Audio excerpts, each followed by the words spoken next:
After 3 martinis, he trusted me more. And I had the courage to actually say to him the thing that I think almost everybody would have wanted to say is, why didn't you burn the tapes? Because let's face it, without the tapes, yes, Yeah, it would have he would been, have survived. probably would have survived. And he looked me dead in the eye, took a sip of his martini and said, Hey, everybody. Welcome to Duke's Download. And I am so excited to have my dad, Alexander Morgan Mason, here with us today. it's a pleasure. This is actually his first on-camera interview I think you've ever done, other than... Jack Parr show in 1964, Wow, so which it's was been... the precursor of the Tonight Show. Mom, we can hear you with your clothes over there, so... Yeah, sorry. Mom, do you want to say hi real quick? All right. They just did the Elton John Oscar party. No Hi. appearance. She's Scene stealer. scene stealer. Anyway, yeah, this is your first, as an adult, your first interview ever. You're a very I private was pretty person. adult at 9, but yeah. You're very private. You're very averse to any kind of publicity. There's only room for 2 superstars in my family here. Or Yeah, 3. That's you. And 4 or 5. No, actually. right You're- now, it's you and mommy. Oh, well, I didn't want to steal attention from either of you, so. well, thank you. But I'm you happy. dragged me into this, so. Well, I figured, I mean, the only other thing you've done with me which was very sweet and symbolic, I thought, was you did the interview for P-Flag, which I thought was a nice gesture. I was really happy to do that. Yeah, It was well, thank great. you. Thank you. It's a pleasure. There are so many questions that we could ask or I could ask today, but I decided to try to narrow it down as much as I could. So there's so many stories you've told me over the years and anecdotes and things about our family and your life experiences, but I decided to try to keep it to 12 questions, or topics, I should say. But I thought we'd start at the very beginning. Go for it. What are your earliest memories of growing up in LA in the 1950s? Because obviously you were born in LA, you grew up in an entertainment family. My grandfather, your dad, was an actor, James Mason. Your mom was an actress, Pamela Mason. Your sister, Portland, who I was very close to. But perhaps you could begin the story with an idea of what it was like growing up in LA back then. Yeah, well, I think, without gilding the lily, it was kind of the last golden age of Hollywood, which sounds very nostalgic and everybody kind of says that. But the 50s and 60s, 70s even in Hollywood was a very different time than I think Hollywood is now, or the world in general. Obviously, pre-social media, pre-everybody having a camera at the table wherever you were. There was a lot more innocence, freedom, glamour in a sort of understated way, not very ostentatious glamour, but Yeah, I think that people the way you've painted the picture in the past, LA was people have an idea of like LA and Beverly Hills or Hollywood being super, over the top and ostentatious, but it was actually very, very it was like kind of a small town America vibe back totally. then. I mean, there was a Mayfair riding store, which was a horse riding store, was on Rodeo Drive. Nobody had gates in front of their houses. Nobody had alarm systems. Nobody had guards. We left our front door open 24/7, basically. Yeah. And, it was glamorous, but it was also it was an intimate little group, really. We all kind of... Who were some of Hollywood the people families. that were in town that you remember seeing like around town back then? Well, I mean, I have photographs of things that I don't personally remember right now, but I mean, everybody you can think of, from Humphrey Bogart to Marilyn Monroe to Lucille Ball. Lucille Ball lived a block away. Judy Jack Garland. Benny lived a block away. Yeah, I mean, Rosemary Clooney and Jose Ferrer, all these people lived within a few blocks of our house, and their kids, we all went to the same schools. We went to, public schools. People didn't go to private schools then, no matter how, famous their families were. So You went to Beverly Hills High. I went to Beverly High. So it was like classic small town, albeit a little bit more luxurious than most small towns, and people were more famous. But we all had our birthday parties together, and it was You were a beautiful little upbringing, I have to say. you were friends with like Dean Martin's kids, Lucille Ball's kids, All of them. Frank Sinatra's kids. Yeah. One of my favorite photos, which is on my wall in my apartment, which is pretty iconic. And of course, I have to admit, I love showing it to people whenever they come over because the first people walk in and they see this picture on my wall. They're like, "Who is that?" And they go, "Wait, that's Marilyn Monroe." And I go, "Yeah, actually, it's a photo of my dad as a 1-year-old, or even less than one, maybe No, man, I think maybe 18 months. 18 something months." like that. With his dad, the actor James, and Marilyn Monroe. And I guess they were making a movie. They were making two different movies, but on the same studio lot. And she came to the studio lot or to the set of my grandfather's movie. She was wearing a terry cloth robe. And it's- fishnet stocking. And yeah, it's great because her hair is done. She's got the beauty mark. She's got the fishnets under her robe, and she's talking to you and pointing at something on the set. Yeah, it's unbelievable. Actually, I didn't discover that photograph until much later in life. And obviously, unfortunately, I don't have a specific recollection of that day being so tiny. Yeah. But she did have an outsized effect on my, no, that too, I suppose. But outsized effect on my life that I did like fishnets after that, as your mother can attend to. Yeah. She wore some fishnets in her time. She did. But it was obviously very weird to all of a sudden, like, oh, I met Marilyn Monroe. And They didn't there aren't even that tell many you? people alive No. that have met Marilyn Monroe. Did your mom and dad never told you that you met her? Not that I recall. I can't even remember when the photo resurfaced, but it was just like, oh, gee, that's pretty wild. I mean, it's like unfortunate, the positive and negatives of having cameras now everywhere. I would have had pictures with everybody from the Beatles to Elvis to, obviously all the presidents and people I met. So unfortunately, I don't have a lot. But so that one particular, the Maryland one, is a special one. I mean, I know that I was on Humphrey Bogart's knee, as far as I've been told, and things like that. That would be great to have. I had you on Roger Moore's knee. Yeah, and I mean, pretty God good. bless Roger Moore. He was amazing, and my favorite bomb, which I know is a controversial point of view, but Marilyn Monroe. I mean, having that picture is like pretty. You're right. Pretty much nobody alive has that picture. That shows you how old I am. Well, no, you were like 18 months old. So Yeah, but- that's a special one, I have to say. You mentioned meeting the Beatles. Do you remember where and like what the context was of that meeting? It was 1964. It was on their first trip to the States, which is kind of not kind of. It is like a iconic moment in pop culture history. I think there are pictures out there, but my dad, who had left home, Right. by that Right around that time, time, 64. Yeah. exactly, and the Beatles were just breaking in England, and they were like the thing, and it was the very beginning. I think I want to hold your hand. It's hard to relate to how gigantic they were. Does that mean like sort of? I mean, I guess people make comparisons to Taylor Swift, but even bigger than that. It's like not even any. I mean, we're talking about a cultural revolution overnight, like where all American music was wiped out by the British invasion, whatever.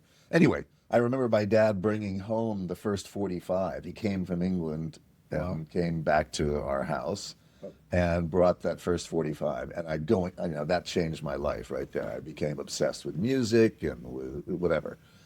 And then my mother, they came to Los Angeles to play, I guess, Dodger Stadium or whatever. I don't remember. But my mother bought, I think I was 9, I guess. My mother bought tickets to a fundraiser that they were going to appear at I think it was Ray Stark's house, but it was a big wig in Hollywood at the time, big mansion in Beverly Hills or Bel Air. And the garden was going to be this luncheon where people got to meet the Beatles. And it was, whatever the price was, it was very expensive at the time for this charity. And my mother, knowing that my sister and I were both obsessed with the Beatles, bought tickets for us. Anyway, so we went to this thing, and when you arrived in this beautiful garden, there were the Beatles sitting there. I mean, it's like hard to I can't even you can't even relate to what it was like seeing them and sitting there in person in their little In the with suits and the with the everything, with the with the haircuts. haircuts. And Wow. it was insane.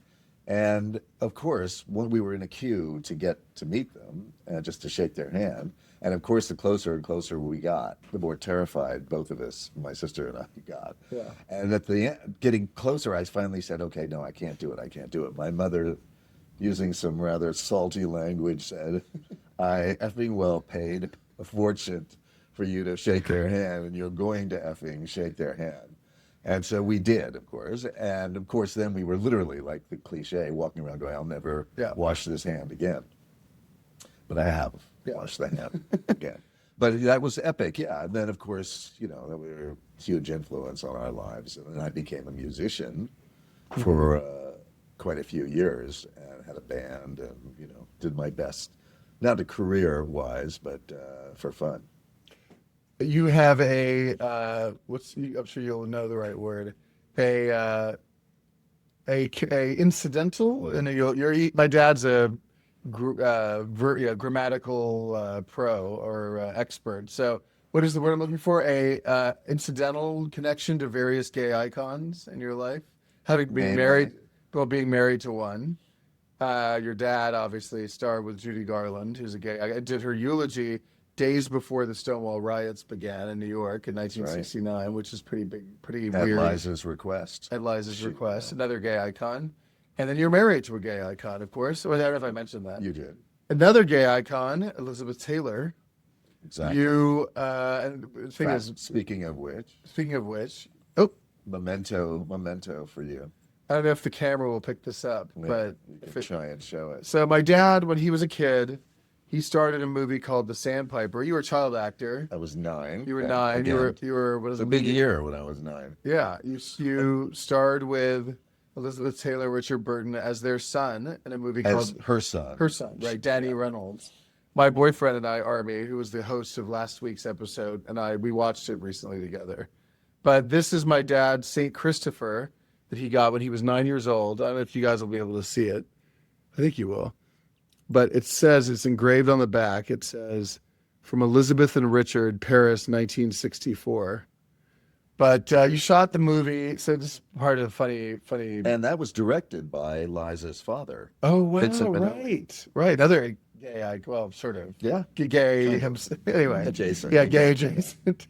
But yeah, so they had just come off of doing Cleopatra, right? Which is obviously the biggest. Not only was it the biggest movie ever, biggest budget movie ever, but also they were like way bigger even than Brad and Angelina, right? Like the biggest couples you can think They of, invented like the superstardom. power basically. couple thing.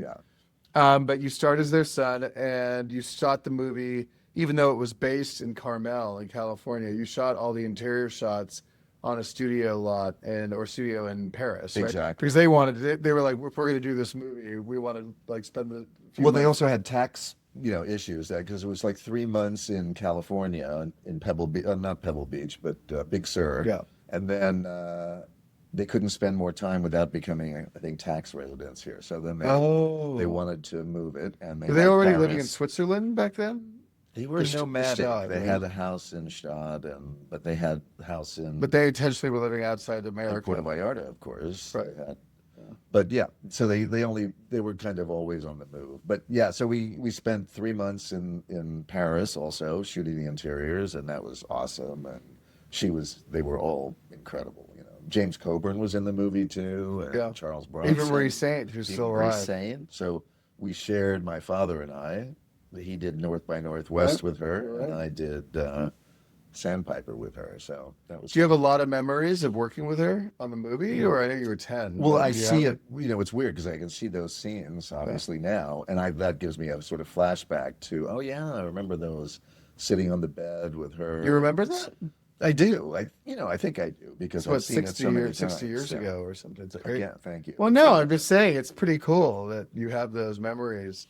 I don't know if you want to tell the story. You don't have to. It's kind of, but I mean, you obviously loved Elizabeth a lot. There's a great photo. Unfortunately, it's fading. Or poster. It's a photo of you and her in your place in Mexico that she signed to you, where she says to Morgan, "Love, Mommy," Elizabeth Taylor. Yeah. But the story about when you were the Life magazine photographer gave you the camera, Yes. and you got some photos of her drinking in her And they were dressing room? very trusting of me. Yeah. And I was obsessed with photography. And at the time, a Nikon with a motor drive was the ultimate dream camera. Again, it sounds weird because it's like now you have that on your phone. But I would have done almost anything to get my hands on that camera. And there were tons. That was really the beginning of the paparazzi thing because they were the couple that really inspired paparazzi, you know. So there were hundreds of photographers everywhere they went, including on the set, on the exteriors in Big Sur. And there was a chain link fence to block out all the photographers. And because, Elizabeth and Richard were just wandering around the set or whatever. Yeah.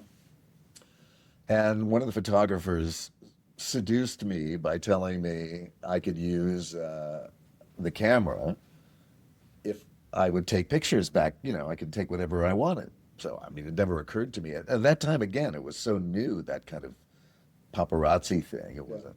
So anyway, the guy gave me the camera. I went shooting pictures all over the backstage in Elizabeth's dressing room while they were pouring vodka into her champagne bottle or whatever, things that definitely shouldn't have been photographed.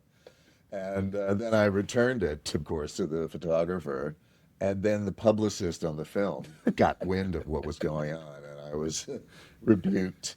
Doing pills or drinking in the dressing room. It was specifically the champagne Champagne. bottle. Yeah. But anyway, I didn't know that. They believe she was putting vodka in or champagne. Someone was putting vodka. I mean, I won't say, I was young. Maybe I'm wrong. Yeah, but anyway, that's the way you remember it. That's the way I recall. Wow. I know that I was definitely rebuked for taking backstage photographs. I learned my lesson. It's smart though. I have to admit, the paparazzi who did that was Brilliant, really of smart. course. Yeah, like, hey kid, here's a new get your gadgets for you to set me take up. pictures with. Yeah. And then you obviously almost 30 years later became Elizabeth's agent. You were an agent at William Morris for a couple of years, and then you became her agent, and maybe I got her back to work. I got her to do the Flintstones. Flintstones. Yeah, that was that. She turned down everything else, but she said she'd do the Flintstones. You tried to get her to do a deal with Danielle Steele, right? That's right. Did they end up doing anything together? Or that, no, I don't think so, but they became friends. You tried to get them to do a collab of Miniseries of some miniseries. kind. Yeah, I just wanted Elizabeth to to work, but and there was the iconic line of her saying to you, and you said, "What do you want to do?" I said, "What do you really want to do?" And she said, "Spend money." I said, "Oh, okay." I don't think I can help you there. I think you're pretty good at that yourself. She's got that covered. But that, I mean, the Flintstones are, in terms of her career, she kind of that's, people remember that. The cameo was a big deal. It was a new generation to discover. Introduce her, reintroduce her. And then when I can't remember exactly what it said, but when we left to France in 1994, you showed me that great note that she wrote to you. It's like her big signature and everything, but she wrote you a note. Yeah, she wrote me a note that said something like, I still have it, of course. It said, "Well, that's a fine how do you do. You become my agent, then you decide to F off to the south of France to become a producer, but I love you and I'll miss you." Something like that.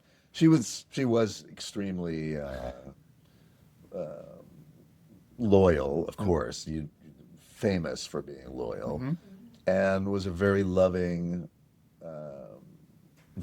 person, and fabulous to be around. Yeah. Of course, Richard Burton came to the States and lived in our guest house at Pamela Drive, our family house. And so my father was kind of responsible for Richard coming to the States. He was then with his wife, Sybil, and they lived in the guest house. And he was the one to twirl it all back around. Because I was around him reading poetry all the time as a little kid with my dad. And one of the main reasons I got the role in The Sandpiper was that I already knew, one of the requirements was this kid in the movie at 9 had to be able to recite the Canterbury Tales, or the prologue to the Canterbury Tales by Chaucer. And of course, I actually knew it by heart because Richard Burton had taught it to me when I was, that's crazy. I don't know, 7 or 8. And you auditioned for Vincent Minnelli, right, personally? Yeah. You remember that? Oh yeah, that was scary. He was intimidating, I have to say, Wow. for a 9-year-old. Yeah. You guys, I have it for whatever reason hanging in my closet, but you guys went to her wedding to Larry Fortensky, right? And you had Yeah. at Disneyland, right? No, that was her Oh, her 60th birthday. 60th birthday. We took Got over. it. She took over Disneyland. Right. That's what, okay, yeah. I have That that. was It has awesome. her name on it and like the Mickey Mouse. I have it in my closet. Of course, I had to keep that piece That's a of good one. pop culture history. One of the coolest things that I think, one of the coolest things one of the things I think is the coolest that you guys have, of course, because it's relating to me, is you guys have that picture frame that she gave you guys when I was born. Yeah, that's And it has a picture of me, or as a baby, but it has like my name. Actually, no, it's all my like the date, the time I was born, my weight, everything, all these little stats relating to my birth. And then at the very bottom it says to James Duke Mason, love Elizabeth Taylor. Elizabeth Taylor Fortensky, yeah. That's even puts a Even little very cherry yeah. on the cake. The very 90s. That was her first, or no, her final husband, who was a construction worker she met at Betty Ford, I think. Right. Which is so great. Yeah, it's really crazy. But I mean, by the way, there's so many things I want to talk about, so I'm trying to keep up the pace. We're both. I learned from the best in terms of well, and your mom too. I learned about being talkative, I'll say. But the next icon that you came into contact with several times was Elvis, because I'll let you lead as to how that occurred or why that. Funny occurred, because, but- of course, apropos of the Beatles. I mean, I really wasn't into music before the Beatles, really, and Elvis, of course, was the big thing before that. But my mother loved Elvis, and I realized, of course, what a superstar he was. But it was also that sort of comeback time. He had already his time had passed. But anyway, well, he was doing all those movies, like he did all those movies. and the '68 special was kind of supposed to be comeback his special. to make him like a credible recording artist again. Exactly, and then going back to Vegas and ruling again over Vegas. But so yeah, I had 2 encounters with him. One was three, because you saw him twice. I saw him right? twice live. Wow, My mother in Vegas. my mother had a thing about making sure that even if I wasn't interested in those people at the moment, that I should see them, because one day I'll be happy. And that included Elvis, but it also included Marlene Dietrich and Josephine Baker and all kinds of people that she I didn't know thought, you saw Marilyn Dietrich. yeah, live on stage, like when she was, I don't know, whatever age, 70s or something like that. That's crazy. And Josephine Baker, who was massive. For a lot of people out there probably don't know who she was, but look her up because she was an She a iconic silent film figure. star? She was alive. She may have done films, but she was a performer. Anyway, look it up. She was an interesting person, and I'm very grateful that I got to see her. But my mother said, we had 2 little episodes with Elvis in person. One was that my godfather, your great godfather, Fred de Cordova, who was a director and producer and I met him. iconic figure, happened to direct not only Ronald Reagan's film Bedtime for Bonzo, but he also directed one of Elvis's movies. I feel like it was Kissin' Cousins or something like that, during that period when he was just churning out kind of B movies. I mean, now I think they're great, but anyway, we went to the set because of Fred de Cordova being like a family friend. And my mother and I went to the set, and Fred de Cordova introduced us to Elvis, and my mother was kind of starstruck even. I didn't really register that it was that big of a deal, but what was funny about it was that at the time, my mother had a TV show and a radio show. She was kind of like the original Oprah in a way. She would do like 5 hours of live TV every day and 6 hours. Your mom of was the live radio. first. I think maybe actually, I don't think I'm making this up. I think she was like the first female big To have her own talk show on radio in LA. Yeah, ABC. Yeah, And it was ABC. the first talk radio station. But anyway, but I, she was my mom, so I didn't really relate to that as a big deal either. But we went on the set. Freddie de Cordova introduced us to Elvis. My mother was, kind of impressed. And she said, "It's great to meet you, Elvis." And he said, "Well, ma'am," I shouldn't do an impression of it. But anyway, basically, in Elvis's voice, he said, "Ma'am, it's a great pleasure to meet you. Uh, I just wanted to tell you that I was watching your show," which already hit me at the moment. Her show was on at like 9 a.m. I think. And he said, "I was watching your show a few months ago, and you quoted the Bible, and whatever chapter of the Bible it was, I don't recall.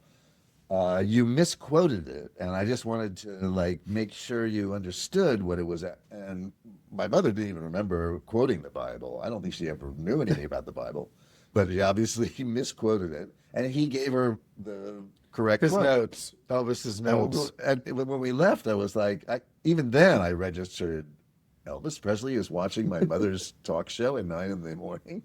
Now, of course, I realize he's probably been up all night. Watch whatever was on.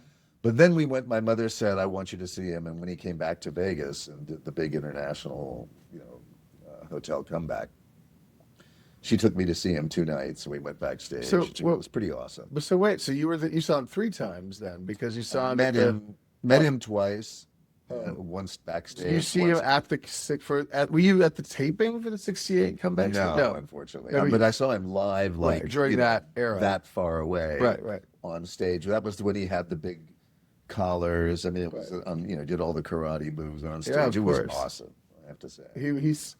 He's still the best. I mean, it doesn't get better than Elvis. Yeah.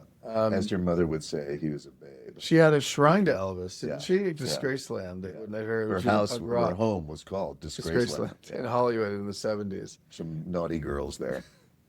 I hate speeding through all this because there's so much to cover. But,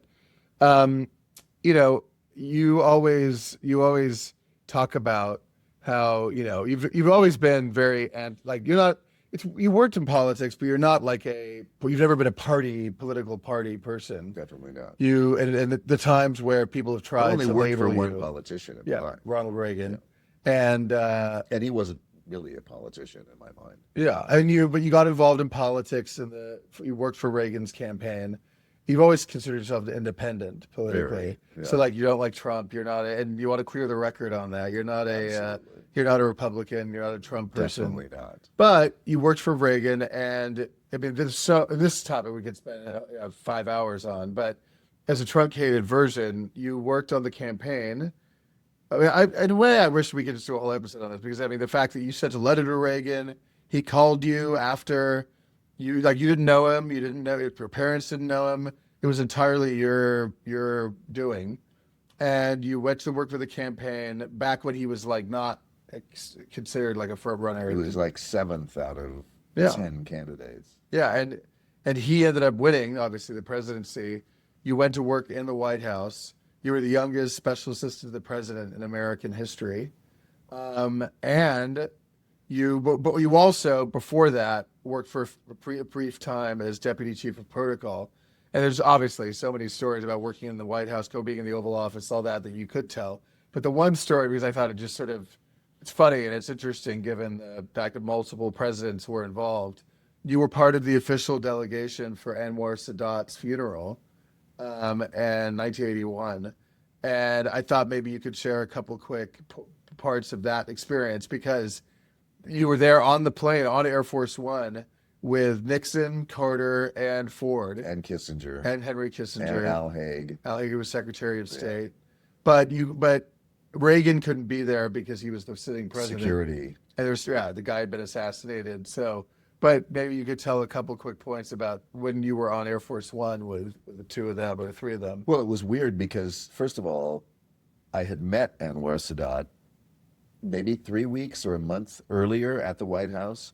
And for a lot of people out there in your youthful audience, you will know a lot maybe about Anwar Sadat, but he was pivotal person in history and political history and geopolitics, et cetera. And literally having met many people, including Elvis and Sinatra and all these people by that time, I would put him and Muhammad Ali and other famously charismatic One of your idols was Muhammad Ali. Yeah, and people who are notoriously charismatic, Right. or you know, you expect to be impressed. I didn't expect to be impressed by Anwar Sadat particularly, but I was completely blown away. Wait, so you met him? I met him at the White House Wow, just before he was just killed. before, yeah. Wow. And I remember He's saying, basically responsible, and he and whoever was prime minister of Israel at that time. I mean, Yeah. to this day, for all of Jimmy Carter's potential faults, that was a lasting achievement that he had negotiated the peace between Israel and Egypt, and it's still almost 50 years later is intact, which Yeah. is pretty incredible. it was incredible. And so Anwar Sadat obviously was president of Egypt and was part of And that. was an And he's still epic personality, and probably what got him killed. But yeah, so soon after I had met him and was still sort of in the under his aura, like saying to people, "Wow, I just met somebody that blew my mind." And so this terrible thing happened, and I was called into the Deputy Chief of Staff's office at the White House, who was a good friend of mine, and he said, Mike Deaver. Yeah, Mike Deaver, who was one of the closest, if not the closest person to Ronald Reagan Yeah. in his career. And luckily my mentor Yeah. called me into his office and said, something big's happened, and I want you to get involved. I want you to help, and we need to put together a team really quickly. So, endless story short, we ended up putting together a delegation that included all those people you just mentioned. It was the first time, or maybe the only time in history, where you had 5 living presidents Yeah. together at the White House, and I have that picture somewhere, which is pretty incredible. Yeah. And yeah, so we had the delegation. It was Air Force Two because the president wasn't Yeah, on it, right. or whatever. Or they had President's- a different call sign. but it was Sam 26,000, I think. It was What's the plane. crazy is that you and I have been to the Reagan Library, and in the library is the plane, as the plane, and we walked through it, and you were pointing to like where you sat and where Nixon and Carter and Ford sat. Yeah. But I wanted you to really quick tell the story about what, if you're okay with it, because they're all gone now, so I think it's okay. But like with Nixon, and then also the story with Nixon or with Ford and Carter, because there's 2 small moments. Yeah. Those were good ones. I had it was very odd to be sitting next to Richard Nixon because, of course, I'd been through Watergate with Right. my dad. And you were friends with John Dean, who basically took down Nixon. Well, I hadn't become friends with John Dean. I don't think you had. Yeah, You- you're it was early- actually right. I yeah. had. You're right. But of course, there had nothing could have been bigger than Yeah. Watergate. Yeah, yeah. And He was like, I mean, Nick doesn't get more culturally iconic than Richard Nixon. weird because you've seen him so much, Right. and he was so famous, And he was so such over a the caricature. Well, right. He was so. I can't even imagine what it would be like to see In him person. the way he looked with his hair and his Yeah, nose and the everything. voice, Yeah, and the whole voice. thing. Yeah, It was just and the whole Yeah. it's just It's beyond like- yeah. larger than life. Yeah. So I had the luck to sit next to him on a Unbelievable. 14-hour flight to Cairo, and of course he ordered a martini, and so I joined him. And sitting on Air Force One or Air Force Two, but anyway, the same plane actually that brought John Kennedy's body home, JFK's body home, and where I think actually Lyndon Johnson was Took the sworn oath in. of Yeah. office. Yeah. So pretty iconic airplane. Yeah. And so yeah, I sat next to him, had a few martinis, things loosened up. He was extremely nice and open with me. I mean, I think because I worked for Reagan, he trusted me, if you can say that. After 3 martinis, he trusted me more. And I had the courage to actually say to him the thing that I think almost everybody would have wanted to say is, why didn't you burn the tapes? Because let's face it, without the tapes, yes, it would have been. He would have survived. Probably would have survived. And he looked me dead in the eye, took a sip of his martini, and said, "I fucked up." And that was like, okay, there's nothing left to say there. I mean, I was like, I couldn't follow that up. Mic drop. Yeah, basically. exactly. Yeah, mic drop. Wow.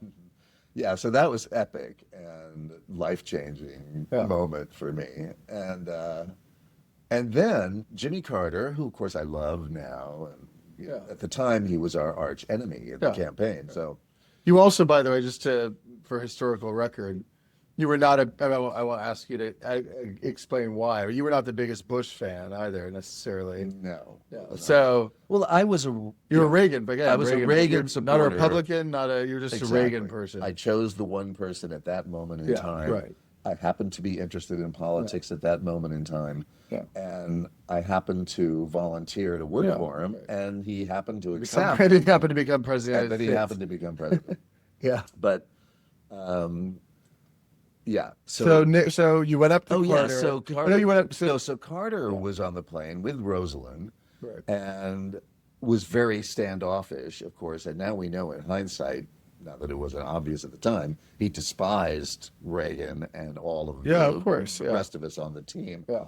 So I mean, this was literally a few months after Reagan had defeated him. yeah, So exactly. and And that then makes sense. he was still Well, I mean, I would be too if I'd he was lost. stung by that. Yeah, I mean, And it was a humiliating defeat, of course, and whatever.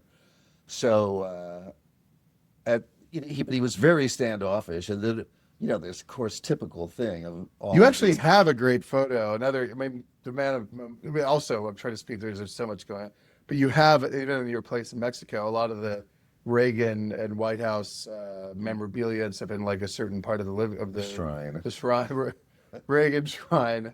But you have a great photo of you, group photo with you, Reagan, and Carter. I don't think Nixon's in the picture. But a photo. You have the photos with there Nixon. was Nixon. It was Ford and Carter. Ford, and you, Carter, one or and- two yeah, other people. But Carter wouldn't do one-on-one photos. He only agreed to do the group photos. exactly. And so you, Which we thought was, the point is, it's kind of silly.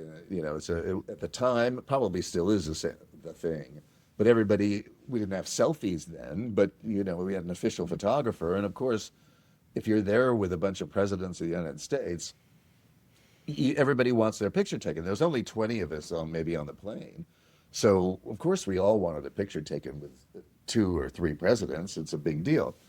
So everybody else agreed to the solo picture, but Jimmy Carter wouldn't. He wanted a group picture, and it's okay. It's fine. But so I said to Gerald Ford, who was as approachable and easy to talk to as you can imagine, I said to him, I can't believe President Carter won't take individual pictures with us. We have 14 hours on this flight. I mean, it's no big deal.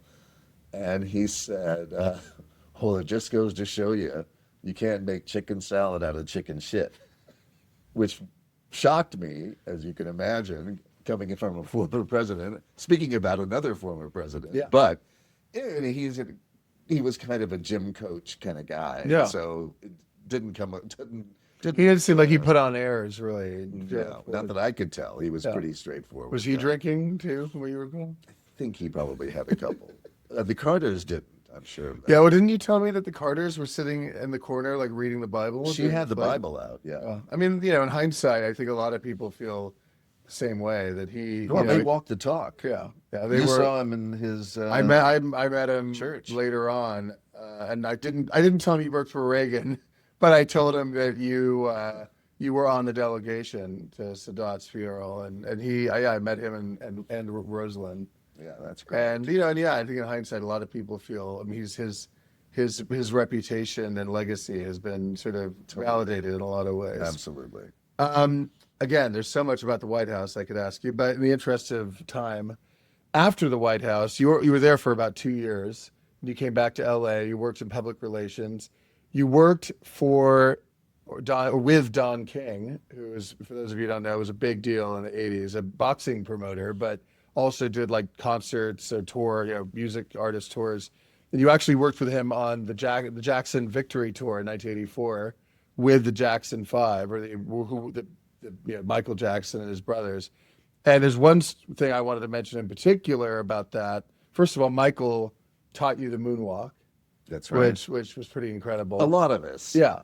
Everybody who was on the crew basically got the opportunity if they wanted to. And what's crazy is, there's a famous photograph, which I think is like considered kind of one of the defining photographs of the 80s. And it was a photo, and I've seen it my whole life, and online, in book, whatever, on TV. the famous photograph of Michael with the big aviators and the gold, like, what are they called? Epaulets. Epaulets on his, and the sequin blue suit at the White House with Ronald and Nancy Reagan. And I remember, I forgot, a year or two ago, I brought it up to you and you said, "Oh, well, I was there." And I said, "What do you mean you were there?" And you said, "I set up the whole thing because you were working on the Jackson tour. It was summer 1984. Reagan was running for re-election.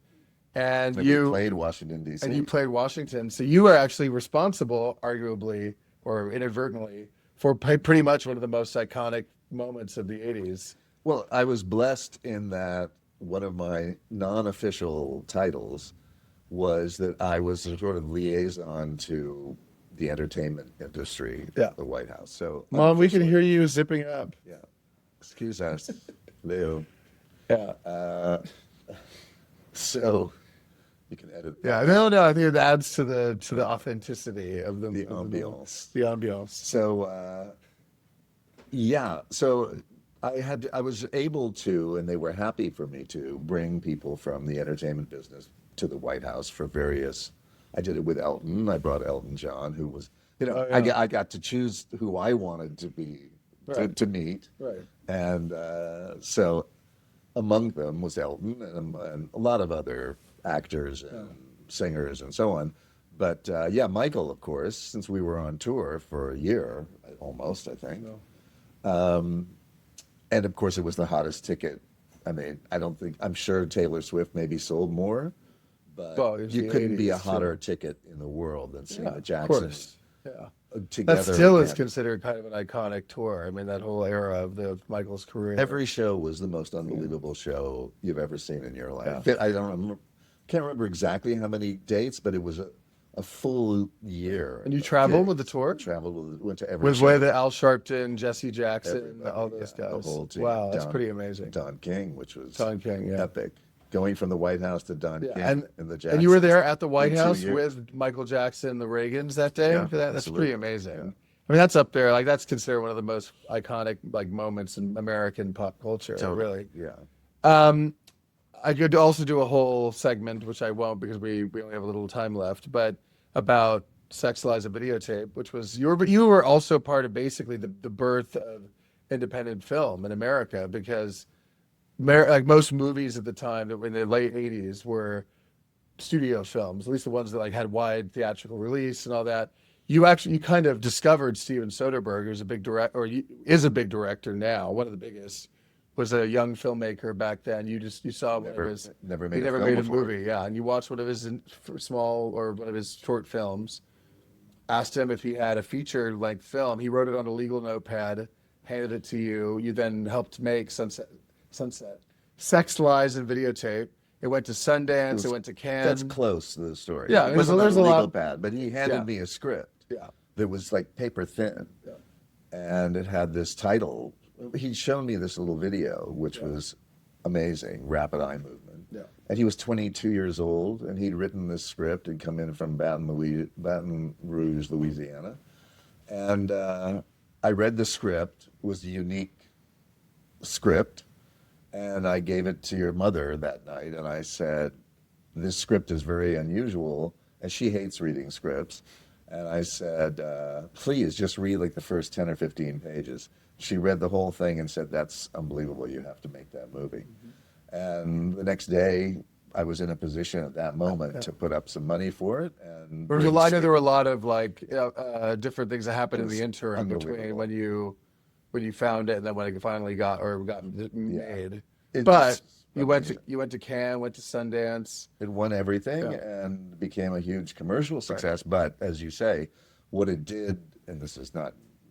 And you met Robert Redford at Sundance, because Redford, who passed away obviously last year, they did a memoriam for him last night at the Oscars. Yeah. But you met him there. But it was Sundance helped. It also not only did it launch independent film, it also launched Sundance as being like Sundance was a sleepy little festival nobody really knew about. Only for very low budget independent films. No agents ever went. It was like unique place, and we were just looking to get some exposure for that movie. But long story shorter, it became a changed For the cultural changed, phenomenon. and for better or for worse, created Harvey Weinstein, because that You was had the first also movie that you he. should say for the record, Yeah. you were not a fan of Harvey Weinstein at all. No, but And in fact, you said that for years, long before the allegations were made. But that's for sure. yeah, no, I Yeah, mean, you were. I remember you as a kid, you telling me what a horrible guy he was. he was not a pleasant person, Yeah. but he did a fantastic job of marketing No, yeah, movies. yeah. And Sex, Lies, and Videotape was the movie that put Miramax on the map and gave him the sort of gravitas and finances to go, launch. No, launch. he was a good. I think anyone would say he was a good producer. I mean, he just a great wasn't. He was just marketer. not a good guy, which unfortunately is the case with a lot of these people in this town. That's Hollywood. That's Hollywood, yeah, or was. Hopefully, that's changing now. Sort of, maybe. Um, to wrap it up, I have actually, three sort of final questions. We'll try to make it as succinct as possible. But obviously, you met Mom, who was in the room with us in 19. Hi, Mom. In 1984, you've been together 42 years this year. Just about, eh? Yeah, and you and Mom have always taught me to be, which is one of the things that as we might be an unconventional family in terms of the circumstances, but I think one of the things I'm really grateful for that you and Mom instilled in me is, basically my question is, where do you think this came from? That you both, despite being from very different backgrounds, you happen to be, you've instilled in me the importance of being authentic, of being loving, of wearing your heart on your sleeve. Like, our family is very open about, we're very affectionate, we're very tight knit, and I was curious, like, where do you think that came from? Because I think a lot of people can't choose the circumstances they're born into, but in a way, I think it's more of a testament to how amazing and almost unlikely it is that you guys are so emotionally open and all that, because you guys both, you even though you're a loving family, you're the child of divorce, and mom sort of is too, or is too. So why do you think, was that a conscious thing, or is it just happened that you and Mom happened to be both kind of unusually Well, I haven't been through analysis to figure that out, but I would say the fact that we both had, I mean, I consider myself very blessed in my childhood. That your mom and your dad, even though they were together, they were very loving and very affectionate. Very loving and affectionate to us, and no matter whatever the distance was at the time with my dad, for example, he wrote. I wish we could talk a lot more about your dad. Maybe for his birthday or something, we'll do a little something. That would be Absolutely. But maybe May 15th. That's actually a good idea. We'll do a little thing on him. But yeah, so they were both. My parents were unbelievably affectionate and loving. It was a crazy household, as you know. My mother was like to imbibe, and so did my sister, and my father not so much. But there was a lot of partying going on in our household, and but we were given a lot of freedom as well. My mother was infamous in Hollywood for basically letting my sister and letting me do whatever we wanted. We stayed up at all the parties till 4 a.m. when we were. There's some kids. great pictures of my Aunt Portland, who I still think about a lot. She passed away when she was pretty young, but pictures of her like dancing at the house with Tony. She was known as the most precocious child in the world. I mean, I can't even imagine now. I mean, what it would have been like if there would have been social media, but. Yeah. I'm sure her life was kind of ruined already anyway by being so famous so young. But if it had been, I mean, she was beyond the image of someone like a Lindsay Lohan, or even though my sister wasn't a drug user, she would have been she the was most notorious child in the world. She's kind of a Paris Hilton, but not like not in the sort of. She wasn't a party girl, but she was invited socially to every gregarious party. and outgoing, and Yeah. But So I don't know. I think maybe because your mother and I both. you're both very it's on both sides of the family. What strikes me is whether it's Mom, whether it's you, whether it's your parents, both of your parents. None of you, like, even despite being in the industry and growing up in Hollywood and all that, I really am grateful for the fact that you guys, there's like not an air between the either of you. Neither of you have ever sought publicity. You, in fact, we both, mom, even last night was at the Elton John thing and it was like, I don't want to walk the red carpet. You know, you both are very averse to any kind of inauthenticity or any kind of putting on airs or superficiality. You guys are both just real, authentic, loving, people, and I think that's a rarity, and I'm grateful to have been a beneficiary of that. Well, I'm glad to hear that because it's not always the case with adult children. No, yeah, But, I mean, look, I'm the first to say, I say this in a good context, but yeah, the whole family, everyone's kind of crazy either way. I mean, I wouldn't say crazy. No. You're not crazy. You're, I'd say you know, out of the ordinary. out of the ordinary, yeah. But I just, it's a lot of, it's unusual for people to be not only loving and like openly affectionate, a lot of families, but also the whole authenticity thing, which I think is like neither you nor mom nor grandpa in fact, every one of you or mom and grandpa, grandma, mom. One of the funny things that has been remarked upon in their careers is that they never played the game. No. And I think you never played the game. You, in fact, Mavericks. you guys left LA because you were like, screw this, we don't want to play the game anymore. And I think that's an admirable, unusual quality. But it's even more unusual now than it was back in the 30, 40, 50, 60 years ago. Yeah, I think it stands out a lot now when people are not pursuing fame and obsessed with fortune. But my mother and father were both total mavericks and Going against the original grain. thinkers. But again, like you said, But very not like loving. a contrarian, like intending to be No, they controversial. They were way. original thinkers, and they just, they lived their lives uniquely. Yeah. And there are drawbacks to that, as my father always said.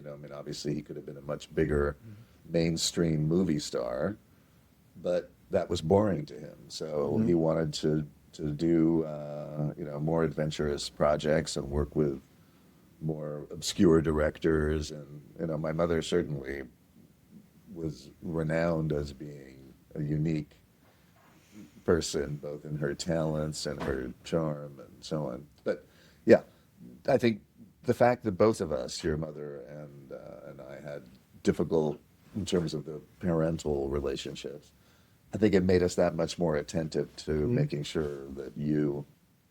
I've always felt encouraged to be, and this actually is a perfect segue into our next question. I've always felt completely encouraged to be who I really am and to be open and honest and real and authentic and true to myself.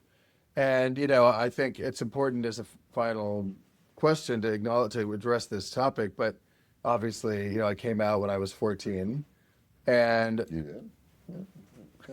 which is First I've heard of it. I'll tell you what's really crazy is that was 20 years ago this year. That's depressing. I know. Well, I was young. I was 14, but I thought maybe I'll just bring up two examples of how you were there for me and how much it meant to me and continues to mean to me. But like, for instance, there was a time. I'm not even going to the details of it, but point being, there were a bunch of moments, both with other people we interacted with, where you stood up, for me. And there was, I guess there was a guy, we were at his golf club in in France where we lived, and there was a guy who made some bigoted comments, and this is 20 years ago now, so you have to keep in mind people were a little more flagrantly homophobic back then. But you actually stuck up for me. And I think a lot of people might assume, he didn't direct them at me, but nonetheless, it was said. No, something was said. The thing is, it made me, your situation, as you know, I grew up in a household that I would say was easily 50% gay in terms of, whether it was friends or other members of the family or, obviously everybody in the entertainment business, a huge chunk of it. Even then, and not necessarily out, but were certainly known to us as being gay. But of course, so I took it for granted that was an obvious part of life. It was never strange to me. But then when you came out, it was obviously my concern was, like you say, 20 years ago, Yeah, it was a very how different that's going to world back impact then. your life. Yeah. So, and you have political ambitions. At that time, I don't think there was one openly gay politician. Well, there were, but they were like it was like a novelty, like Barney Frank or Barney something. Frank, That was it. That was maybe. it. He was, And Harvey Milk, but that was like basically it. Yeah. I mean, in terms of like people that were widely known to be gay and like widely successful on that or visible on that level. exactly. And so I was, my first concern, not, I wanted you to be happy in whatever you chose in life in any area, but I was like, oh my God, what's going to happen to your political career? Not that I You weren't. No, cared. you never even encouraged me to go. But you were just. No, you just wanted the best for me, and you were I obsessed. was obsessed with politics even So- back then. Well, you were talking about being president then. So. Well, Okay, listen. Let's- You're still not even eligible, so you're right. I got 2 years. exactly. So get to work. Anyway, yeah, the I did what apropos of that guy, who was nicknamed Lord Byron at the club. He was What did we very call him? Lord pompous. Bigot. That was Yeah, what we. exactly. He was a pompous Englishman. Yeah. And old time thinker. Yeah. But whereas, of course, I would have been offended anyway had he said what he said, which was an offensive, Something like crude remark. Yeah, but not even worth repeating. Yeah. But at that moment, all of a sudden, the fact that it was personal, that to me, wait a minute, now I actually get it, that this is a member of my family that you're indirectly insulting, and that made me much more overnight an ally. Yeah. And You're about as big of an ally as it gets. And I became an activist. You did. My dad, even though this is going to sound really poncy and pretentious, but given the fact, my dad grew up going to the Beverly Hills Hotel, and and the minute that I started that boycott, and in a way, because I felt like having gone there a lot as a kid and having the family history, I felt a moral obligation. I became like public enemy number one over there. Number two. And extending this, I think I'm still blocked on their social media. But you were right there with me. You've always been right there with me. Yeah, that was a major sacrifice. No, it was. I mean, it's without a doubt. It doesn't sound like it, but it was. Oh yeah, no, it's not even From the about time I was it's not born. about the luxury. It's about the fact that my mom and dad went there. When my parents first moved to Los Angeles, in 1948, Yeah. my mother, coming from the war, she wanted to be near a big hotel just in case there was a bomb or there was no food or water. So the Beverly Hills Hotel at that time was, Beverly Hills was kind of, like I said earlier, kind of a small town. So that hotel became our base of operations from the time we were children.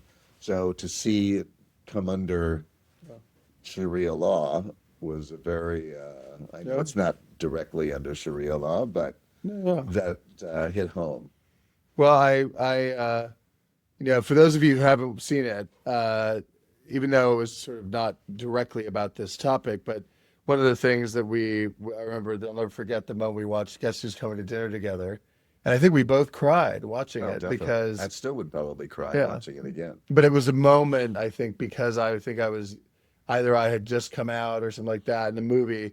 I think you were sort of like the Spencer Tracy character. Well, we in the talked movie. about remaking it with a gay character. We did. We got the late Craig Zaden was on board to produce it, and Bruce Valanche, I think, was going to talk to him about maybe writing it. Like it was in the works. It was a really good idea. Yeah, and even who was that director? Larry Marks, not director, producer.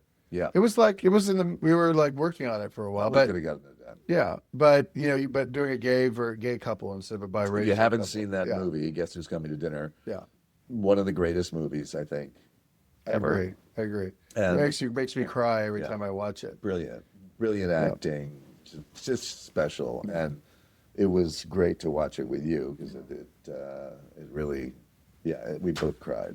Well, I love you, Dad. I love you. Thank you for doing this. It's a pleasure. Thank you. And little one. But thank you, Dad. And Thank you for. I know we're just about an hour, so I'll wrap it up. I think we should do something for Grandpa's birthday, even a short, like a mini episode. Let us know if you Yeah. want to see another one. Please like, subscribe, share, as I Hype. always hype, comment, whatever else, complain. No, I'm kidding. Yeah, maybe we'll do something for in May. But thank you, Dad, for doing this. It's a And I pleasure. love you, and talk soon. Thank you all for joining us today, and Peace. talk soon. Thank you for joining me today on Duke's Download. This podcast is part of Pride House Media, hosted by me, Duke Mason, and produced and edited by Josh Rosenzweig. Original music composed by Nell Balaban. If you enjoyed this episode, please subscribe wherever you listen to podcasts. And while you're there, leave us a rating and review. It really helps others to discover the show. I'd love to stay connected with you, so join the conversation by following me at James Duke Mason on Instagram and X, or by emailing me at questions@dukesdownload.com.